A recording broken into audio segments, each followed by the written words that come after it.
अस्सलाम वालेकुम, welcome to my channel. आज मैं बना रही हूँ दही बड़े। एक कप चने की दाल लेके मैंने इसे भिगो दिया। ये वाला कप मैंने चने की दाल का लिया था। अब इसे हम चॉपर में चॉप करेंगे। चने की दाल में से मैंने पानी जो है अलग कर दिया। सिर्फ चने की दाल चॉप करनी है।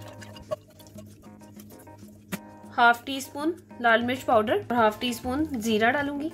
हाफ टी स्पून नमक और half tea spoon baking powder डालेंगे।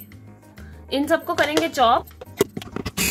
चॉप करते वक्त अगर आपको थोड़ा सा पानी डालने की जरूरत पड़े तो आप डाल लें, लेकिन मुझे जरूरत नहीं पड़ी। ये देखें रेडी है।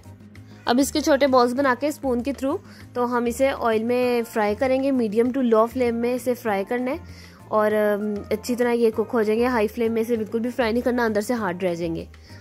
10 मिनट्स फ्राई करने के बाद इसे एक बॉल में पानी लें, बड़ों को उसमें डाल दें। यहाँ मैंने एक डिश में 1 kg ग्रीक योगर्ट लिया है। अगर आपके पास ग्रीक योगर्ट नहीं है तो आप दूसरी भी यूज़ कर सकते हैं। और इसमें मैं 1 टीस्पून शुगर ऐड करूंगी और इसे अच्छी तरह विस्क करूंगी। यहाँ मैंने एक स्मॉल साइज का टमाटर लिया, एक हरी मिर्च लिया, एक स्मॉल साइज का प्याज लिया, थोड़ा सा लेटस लिया और हाफ स्मॉल खीरा लिया। इन सबको मैंने चॉप और स्लाइस करके ये सब चीज़ें इसमें ऐड करूंगी। अब इसमें हम बड़े ऐड करेंगे। उसे ज़्यादा स्क्वीज़ नहीं करना, ऐसे ही ऐड करना, थोड़ा पानी इसमें रहने देना है। अब मैं इसमें ड्राई पुदीना डालूंगी।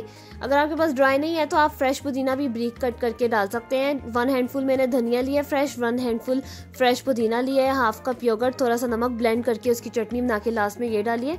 और ऊपर मैंने इमली की चटनी थोड़ी डाली है। इमली की चटनी की रेसिपी आपको डिस्क्रिप्शन से मिल जाएगी। उसमें मैंने थोड़ा सा इसमें चाट मसाला स्प्रिंकल किया और साथ थोड़ा सा टमाटर डाले। दही बड़े रेडी। मेरी रेसिपी पसंद आई तो इसे लाजमी लाइक करें, कमेंट करें। मोर वीडियोस के लिए मेरे चैनल को सब्सक्राइब करें, सबके साथ शेयर करें। टेक केयर, अल्लाह हाफिज़।